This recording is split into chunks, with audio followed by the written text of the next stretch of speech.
Hello students, welcome to biology class.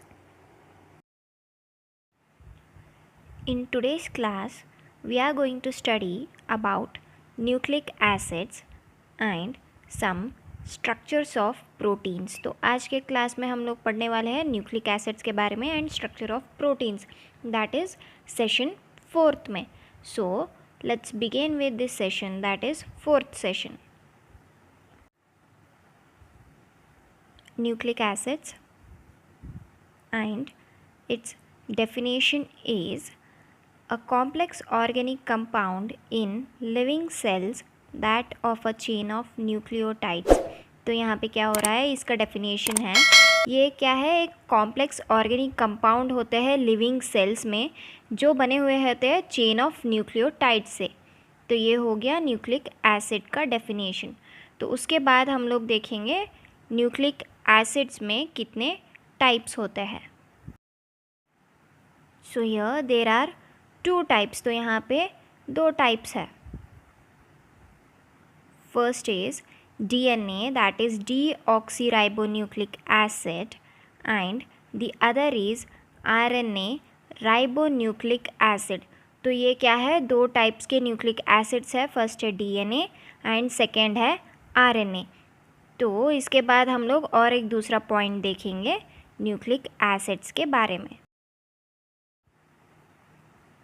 Nucleotide has 3 chemically distinct components, that is nitrogenous base, pyrimidines and purines, a pentose sugar and a phosphate group. तो यहाँ पे क्या होता है, ये जो nucleotide है हमारा वो क्या है, 3 केमिकली डिस्टिंक्ट कंपोनेंट से बना हुआ होता है. उसमें से फर्स्ट है नाइट्रोजनस बेस. नाइट्रोजनस में बेस आप लोगों को देखने को मिलेंगे, पिरामिडिन्स और मिलेंगे एंड प्यूरिन्स मिलेंगे. एंड उसके बाद अ पेंटोस शुगर एक होता है एंड उसके बाद फॉस्फेट ग्रुप एक होता है. तो न्यूक्लियोटाइड में क्या होते हैं, 3 केमिकली डिस्टिंक्ट कंपोनेंट्स होते हैं. तो ये हो गया न्यूक्लियोटाइड के बारे में. एंड उसके बाद हम लोग पढ़ेंगे नाइट्रोजनस बेस क्या होता है. तो यहाँ पे nitrogenous base is a heterocyclic compound. तो यहाँ पे नाइट्रोजनस बेस क्या है, एक हेट्रोसाइक्लिक कंपाउंड है. यहाँ पे नाइट्रोजनस बेस का मतलब होता है a molecule that contains nitrogen and has the chemical properties of a base. तो यहाँ पे क्या होता है, नाइट्रोजनस बेस क्या है, एक मॉलिक्यूल है जो कंटेन करता है नाइट्रोजन को and chemical properties of base भी उसके अंदर कंटेन होता है. तो उसको हम लोग नाइट्रोजनस बेस बोलते हैं. एंड वो किसका है, इज़ अ हेट्रोसाइक्लिक कंपाउंड. तो नाइट्रोजनस बेस क्या है, हेट्रोसाइक्लिक कंपाउंड है. तो यहाँ पे हेट्रोसाइक्लिक कंपाउंड क्या होता है, दीज आर साइक्लिक कंपाउंड्स. तो यहाँ पे क्या होता है, ये क्या है, साइक्लिक कंपाउंड्स है which consist of at least 2 different elements. तो यहाँ पे क्या हो रहा है, ये साइक्लिक कंपाउंड्स होते हैं जिसमें ये कंसिस्ट करते हैं एटलीस्ट 2 डिफरेंट एलिमेंट्स को कंटेन करते हैं. उसको हम लोग हेटेरोसाइक्लिक कंपाउंड बोलते हैं.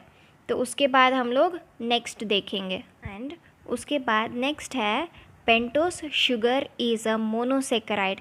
ये जो पेंटोस शुगर रहते हैं वो मोनोसेकेराइड होता है. एंड उसके बाद नेक्स्ट है फॉस्फोरिक एसिड. तो ये फॉस्फोरिक एसिड भी रहते हैं. तो ये हो गया न्यूक्लियोटाइड के बारे में, न्यूक्लिक एसिड्स के बारे में. उसके बाद नेक्स्ट और एक पॉइंट है वो हम लोग जान लेंगे उसमें क्या है नेक्स्ट स्टेप में. And here the next point is together with polysaccharides and polypeptides, these comprise the true macromolecular fraction of any living tissue or cell.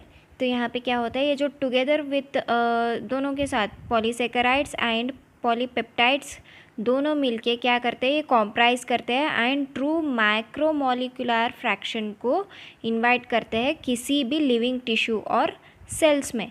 तो ये हो गया last point. And the next point is the nitrogenous bases fall into 2 types. nitrogenous bases के 2 types होते हैं. यहाँ पे first है पिरामिडेंस. पिरामिडेंस का मतलब होता है यहाँ पे it is a simple aromatic ring. तो क्या है, एक सिंपल एरोमेटिक रिंग कंपोज्ड होता है 2 nitrogen atoms and 4 carbon atoms से। एंड उसके बाद है प्यूरिन्स। प्यूरिन्स क्या है, it has adenine and guanine. तो यहाँ पे प्यूरिन का मतलब क्या होता है, ये प्यूरिन क्या होता है, it is a heterocyclic aromatic organic compound that consist of 2 rings. तो यहाँ पे क्या होता है, प्यूरिन क्या होता है, यहाँ पे एक हेटेरोसाइक्लिक एरोमेटिक ऑर्गेनिक कंपाउंड है जो कंसिस्ट करता है 2 रिंग्स को। तो ये हो गए 2 टाइप्स हो गए नाइट्रोजनस बेस के, पिरामिडाइंस एंड प्यूरिन्स। एंड उसके बाद नेक्स्ट है each nucleic acid contains 4 type of basis. तो यहाँ पे क्या है, ईच न्यूक्लिक एसिड क्या कंटेन करता है, 4 टाइप्स के बेस। तो डीएनए में 4 टाइप के बेस है, ए, टी, जी, सी। तो डीएनए में क्या कंटेन होते हैं, 4 टाइप्स के कंटेन होते हैं, एक ए है, एक टी है एंड दूसरा जी है एंड लास्ट है सी। तो ये हो गए डीएनए के 4 न्यूक्लिक एसिड बेसिस। ठीक है, इतना हो गया। एंड उसके बाद नेक्स्ट हम लोग देखेंगे आरएनए में कितने टाइप्स ऑफ बेसिस प्रेजेंट रहते हैं। And here while RNA has A, U, G, C. तो ये क्या है, 4 टाइप्स के बेसिस है जो आरएनए में प्रेजेंट होते हैं, ए, यू, जी एंड सी। तो ये हो गए 4 टाइप्स के बेसिस। तो नेक्स्ट हम लोग देखेंगे स्ट्रक्चर ऑफ प्रोटीन्स के बारे में। स्ट्रक्चर ऑफ प्रोटीन्स, तो यहाँ पे सबसे पहले हम लोग पढ़ेंगे स्ट्रक्चर ऑफ प्रोटीन में, दैट इज़ प्राइमरी स्ट्रक्चर।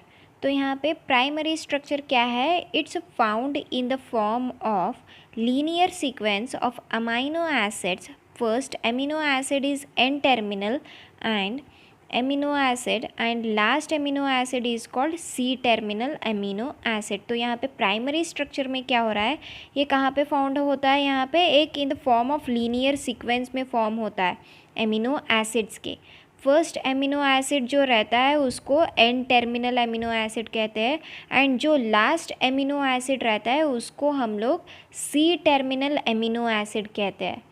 तो ये हो गया प्राइमरी स्ट्रक्चर के बारे में।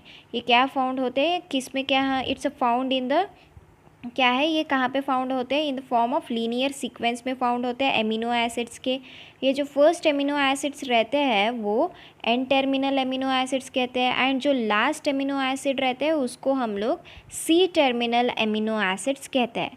तो ये हो गया प्राइमरी स्ट्रक्चर के बारे में। तो नेक्स्ट हम लोग पढ़ेंगे सेकेंडरी स्ट्रक्चर्स के बारे में। And here the secondary structure is polypeptide chain undergoes folding or coiling which is stabilized by hydrogen bonding. Right-handed helices are observed. Example, fibrous protein in hairs and nails. तो यहाँ पे secondary structure में क्या हो रहा है, ये जो पॉलीपेप्टाइड चेन जो रहता है वो फोल्डिंग और कॉइलिंग में हो जाता है जो स्टेबलाइज्ड है हाइड्रोजन बॉन्डिंग से। एंड जो राइट हैंडेड हेलिकेसेस होते हैं वो ऑब्जर्व हम लोग कर सकते हैं। एग्जाम्पल में है fibrous protein in hairs and nails. ये जो फिब्रोस प्रोटीन बोल के प्रेजेंट रहता है हमारे हेयर्स में एंड नेल्स में। तो ये है सेकेंडरी स्ट्रक्चर का एग्जाम्पल। सो नेक्स्ट हम लोग देखेंगे tertiary structure. And here the tertiary structure is long protein chain is folded upon itself like a hollow woolen ball, giving a 3-dimensional weave of protein. Example, myosin.